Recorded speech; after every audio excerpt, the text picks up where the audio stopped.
Bien, para este ejemplo se nos presenta un diodo de silicio en serie con un LED, además de una fuente de voltaje independiente y una resistencia de 680 ohmios. Y nos piden determinar cuál es el voltaje V0 y la corriente en el diodo. Entonces, para iniciar este problema, nosotros podemos reescribir ese circuito con su fuente de voltaje independiente de 12 voltios. Aquí irían los terminales del diodo de silicio en serie con los terminales del LED. Acá estaría el voltaje V0 a la salida y la resistencia de 680 ohmios. Y esto se conecta a un nodo común llamado tierra. Entonces, lo primero que tenemos que determinar es si los diodos están en conducción o se comportan como un circuito abierto. Entonces, el primer requisito es que la corriente en el diodo lleve la misma dirección que la corriente que proporciona la fuente de voltaje. Así que en este caso va en el mismo sentido y se cumple con ese requisito.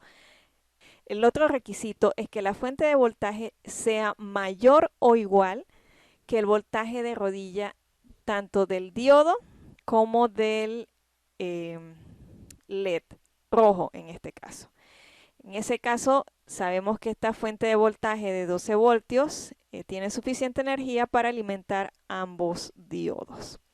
Entonces, este diodo de silicio se puede reemplazar con una fuente de voltaje independiente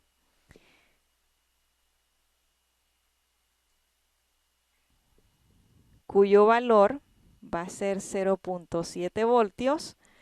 Y para el caso del LED, también lo podemos reemplazar por una fuente de voltaje independiente cuyo valor típico es de 1.8 voltios. Entonces de ahí determinamos cuánto es la corriente en el diodo. Hacemos una ecuación de malla y por ley de voltajes de Kirchhoff yo voy a tener que menos 12 más 0.7,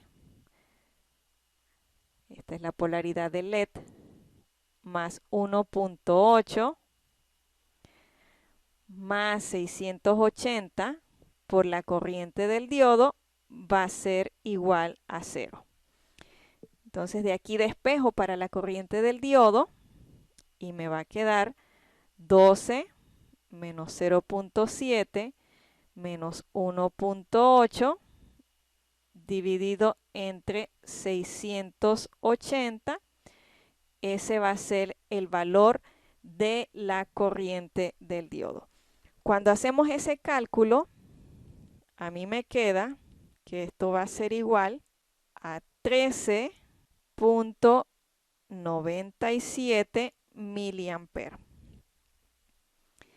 Una vez nosotros determinamos la corriente del diodo, entonces yo puedo saber cuánto es el voltaje V0, porque el voltaje V0 va a ser ese voltaje en el que aquí tengo mi polaridad positiva y acá tengo la polaridad negativa.